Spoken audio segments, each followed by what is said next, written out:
Hey, welcome, all my right thinkers. Thanks for tuning in to check out your boy P Farm thinking right out here in my lab.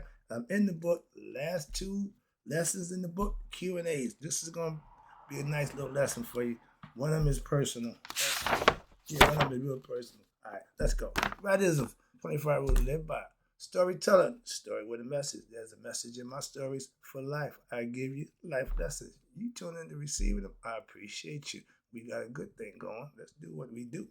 Right thinking mission is to enlighten, inspire, educate, and motivate you, the individual, to a higher spiritual level of enlightenment. Right thinking way of life through mental and spiritual discipline. Practice daily will help and guide you to attain your goal of reaching spiritual enlightenment, aka know thyself. My mission is that all right thinkers know thyself. If you're a right thinker, your goal is to know thyself. See where we're going with this? Let's get it together. So let me ask the question: do you know you? You will when I get through, because that's what I do. It's rhetorical, but if you don't have to answer for yourself, tune in. I got you. A person who knows not and knows not that they know not is foolish. Disregard them. A person who knows not and knows that they know not is simple, but you can teach them. That's why I do what I do for you. Appreciate you too. Stay tuned. I got more for you. A person who knows not and believe and think that they know is dangerous, avoid them. I do. A person who knows and knows not that they know is spiritually asleep. I can awaken them. I'm a spiritual alarm clock here to wake you up with knowledge of self. That's what I do for you. A person who knows and knows that they know is wise. Follow them. All these persons reside in you. Right thinkers, know thyself and to Maya be true. Wrapping it up with the Q and A. This is the one. This is one personal. It says, "I am a parent." This is 20 years ago. I'm a parent with a child in public school in this public school system. That's my son in elementary school. What can I do to ensure that my child is properly educated? Right now, the same education system that was in place when I went to school over 50 years ago is still being taught today. Think about that. Just think about that. Okay, that's where we at with the education system. This is the answer to that question. And I agree 100% because this is pretty much the route that I took with the sports included to protect my son and put him in a position where he can at least be ready to receive the decent education I had to send him to a private school. So let's talk about it. Proper education as a teacher, I'm freaking out because I'm 100% compliant with this. Proper education begins in the home. First thing, start at home. When the child comes to school, they should come there to ready to learn. Watch this. Parents must take the time to at least install within their children a air of respect for education in the system and to have an understanding of the power associated with what? Obtaining knowledge. One of my worst ass whoopers in my life was because I got caught playing hooky from school. Remember the movie Airplane? When the guy was freaking out, and everybody come by and slapped him. Everybody just came by and had their way with him. When it got around in my family that I play hooky, my aunts, my uncles, my grandparents, anybody of any came by and had their way with me. Don't you know how important? Man, oh man, oh man. Best lesson, worst in the world. At the same time, they're best in the world. Why? Because they imposed the importance of education on my behind. Made it count. So I took a vested interest in getting education. Long story short, I learned that lesson the old fashioned way. And so I had a pretty big issue that my kids were going to be educated. Moving on. That's I have my lesson, so I passed that on. Life lessons are only good if you can continue them and make them work for somebody else. So yeah.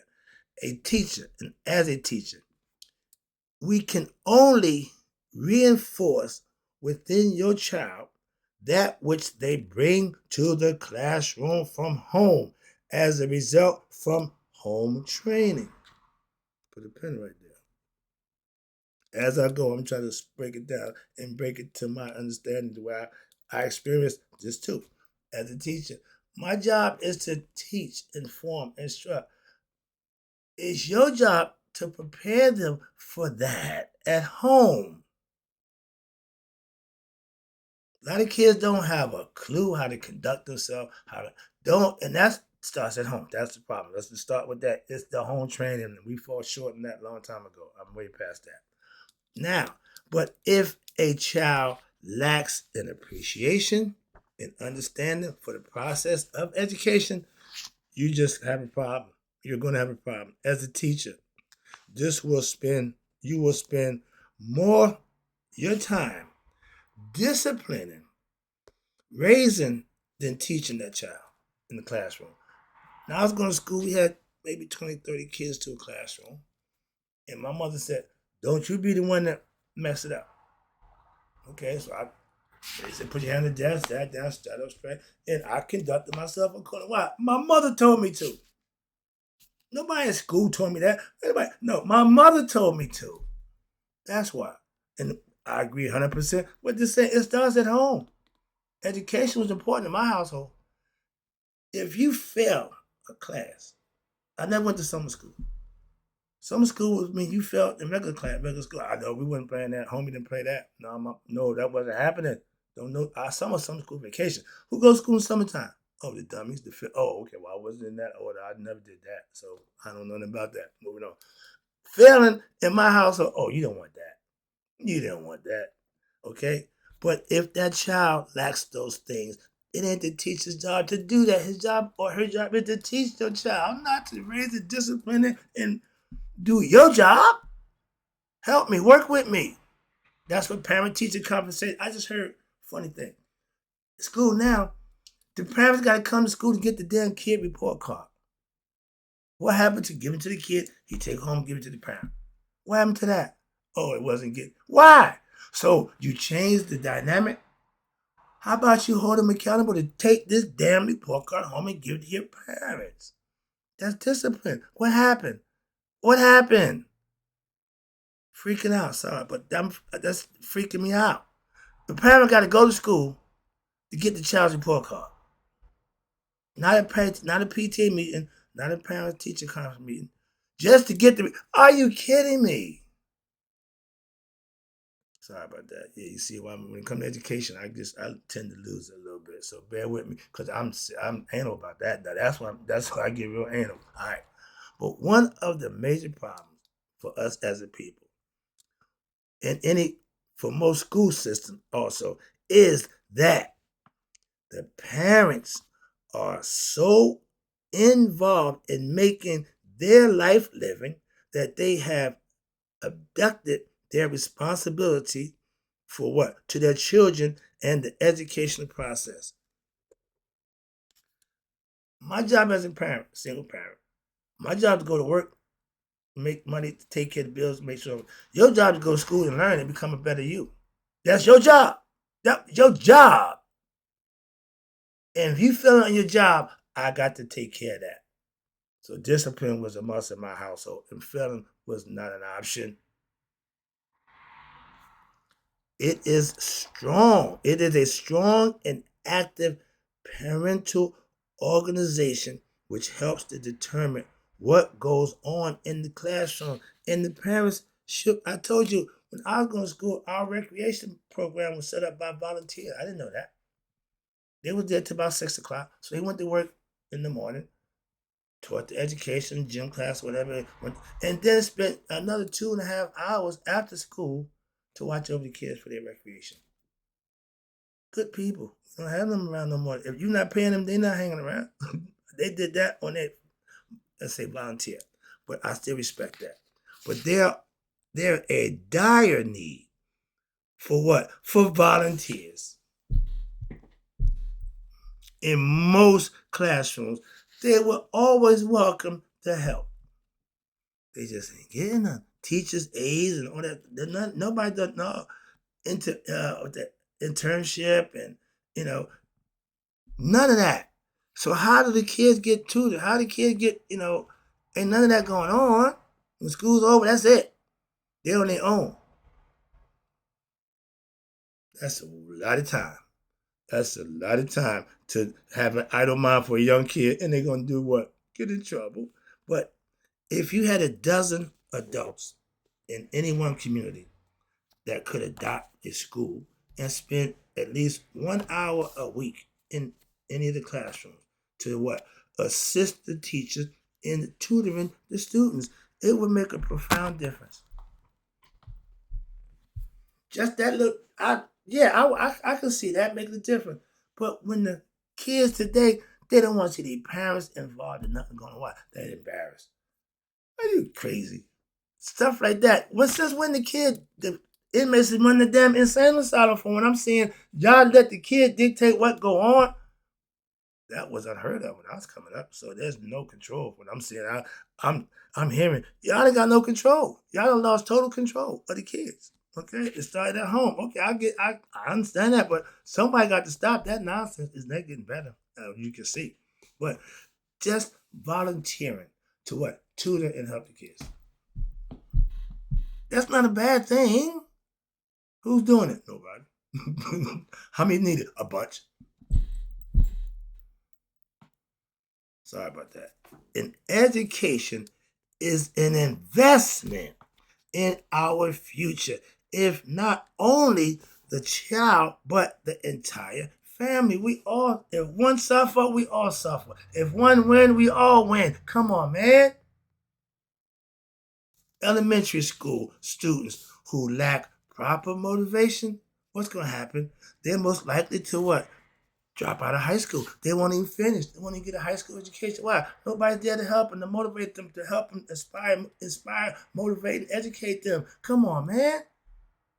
It's for the kids, which will have a deterrentative effect on their earning potential as an adult. Yeah, low education means you can't get a good paying job. You ain't got no smart. We can't trust you. Irresponsible, undependable, and ignorant. So those are bad qualities, okay? Thus, greatly hindering their own personal abilities in life to make a consistent financial contribution to themselves and the family.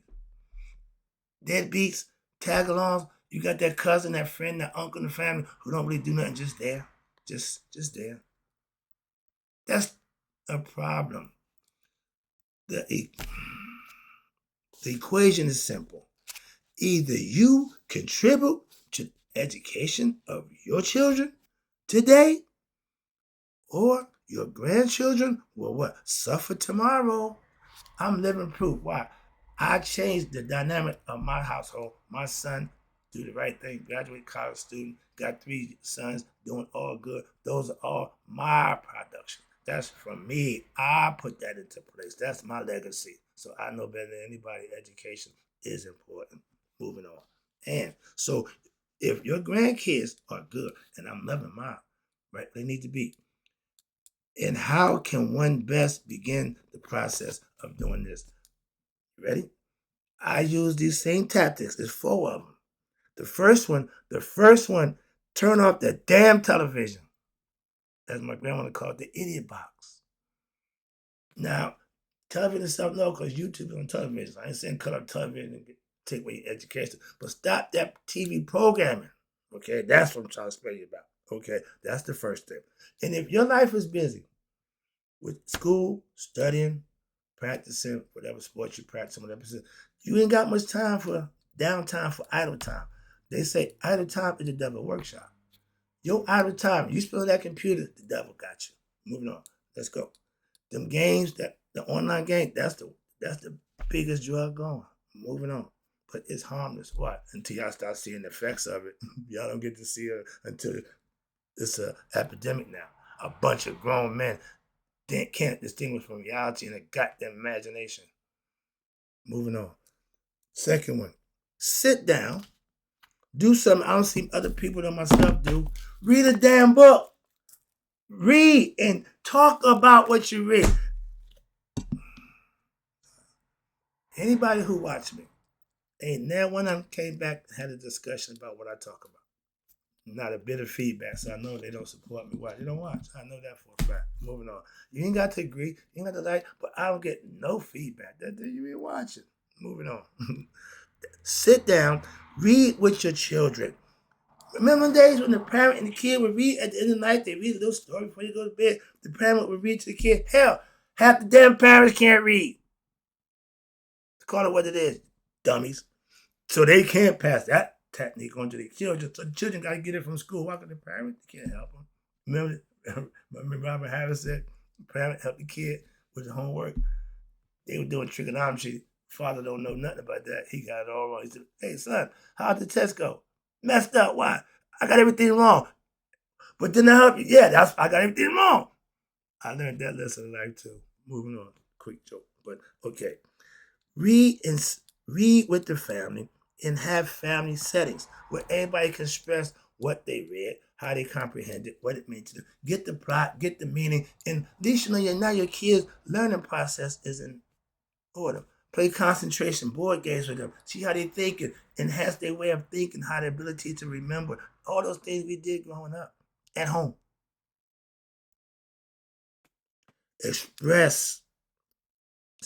Expose your children to what? New experiences on a regular basis. Not the same old, no, we can do something new. It's always good to do something new, adventurous, that's fine. Part of building their general personality, having more understanding of different things. Number 4, this is the most important one. Monitor the behavior of the adults in their household. What you mean? The kids watch what's going on. The kids hear what's being said in the household. You didn't know that? For the first 7 years, your child, all it does is absorb, take in, observe, start processing it on its own. After 7 years of that, it grows to what they call an ego. Meaning it identifies itself now. It has understanding. That's normal. And a lot of people grow up in dysfunctional households, so what they got a dysfunctional way of thinking. Normal. They figure that out. Anybody fault, but again, that's what they're trying to tell you. These are the things you gotta watch. In the household, be careful who you have your children around, who around your children. And mostly, you, the parent, that's your job. In most instances, our children are direct reflections of the attitudes of the adults in their immediate environment. I'm a product of my environment. My old man was that dude. I was that dude. Why? That's what I saw. That's what I wanted to be. I wanted to pimp hoes and slam Cadillac doors. Product of my environment. Simple as that. I can't. That's just what it was, and that's what led me to do that. Now I know better. My son don't have that mentality. My grandson don't have that mentality. Change. And with this one, being a parent, and I was a single parent by choice, is a full-time job. My life was based around what my son needed, what my son was doing, and what he had to get done in his life. I was his personal chauffeur. Wherever he had to go, I made sure he got there. I was involved, hands-on. I didn't see many parents. I didn't think about it back then, but I had a lot of kids. Because I piled them up in my car. Man, come on. Yeah, can I ride you park? Yeah, come on. Man, and I was teaching and preaching to them then. Helping them along in life. Giving them guidance. That's what parents do. And I took on everybody else's kid. I didn't pick and choose. To this day, Father's Day, I still get Father's Day greeting from my boy from back in the hood. Pops. I remember, yeah. Now they grown. They got kids of their own. They didn't realize the importance of what I did for them. That's what I'm saying. They remember, and they doing it too. They're good parents. They're good fathers. I love to hear the parenting story. I laugh to myself. Look at my boys. They're responsible young men now. Okay. That's teaching.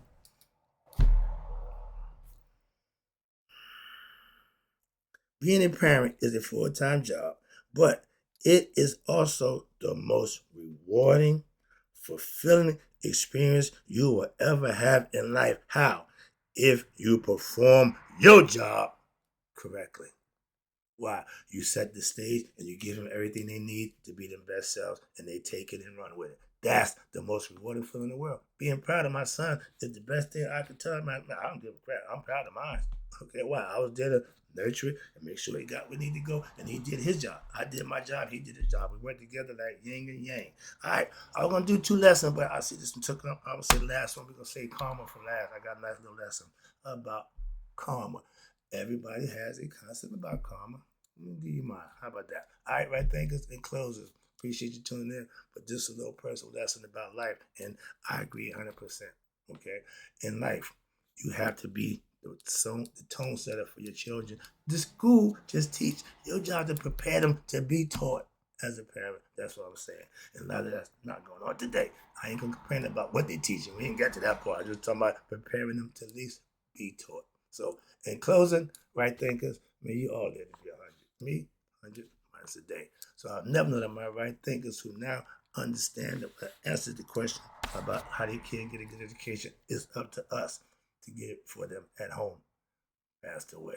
Take care of what's yours at home. Let school do what the school's supposed to do. Hope you enjoyed the lesson. I got to go. I'll be right back. I got one more lesson for you. New book coming out.